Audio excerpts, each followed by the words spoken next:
EMIL SELIG, sworn in for the defendant, 50th, to testify. I am Mr. Frank's father-in-law. My wife and I live with Mr. Frank and his wife. The kitchen in our house is next to the dining room. There is a small passageway between them.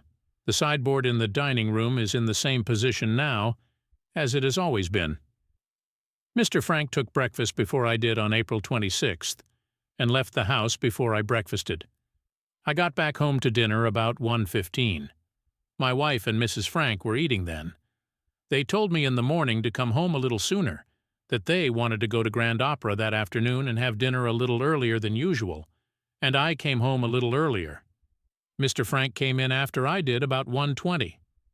There was nothing unusual about him, no scratches or bruises about him. He sat down to his meal.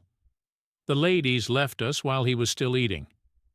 I don't know what Mr. Frank did after dinner. I went out to the chicken yard. Mr. Frank was still in the hall when I got back. I laid down and went to sleep.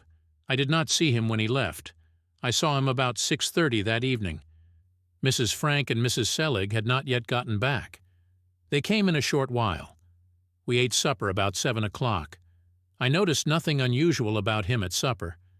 We finished supper about 7:25. Mr. Frank sat in the hall and read. A party of our friends came to the house and played cards after supper. Frank and his wife did not play. They do not play poker. They play bridge. He was reading in the hall while we were playing. He came in one time while we were playing and said he read a story about a baseball umpire's decision, and he was laughing.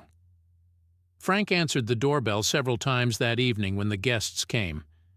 He and his wife went to bed before the company left, about 10 or 10:30.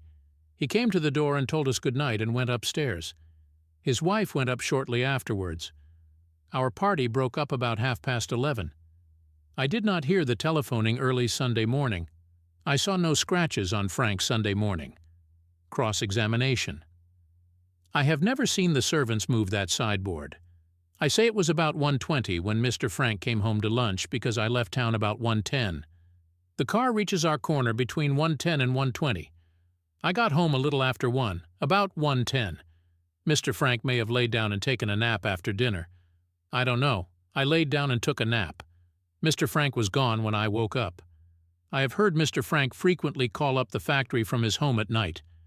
I talked very little with Mr. Frank on Sunday when he got back home. I don't recall any conversation I had with him relative to the murder. I did not pay any attention to anything he said about the murder at dinner time.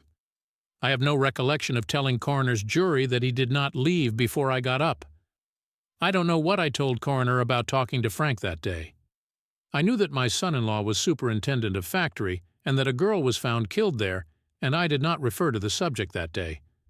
I don't remember saying that Frank didn't say anything about it when he came home. I ate dinner with him. I remember stating at coroner's jury that Frank came home and didn't say a word about it all day to me.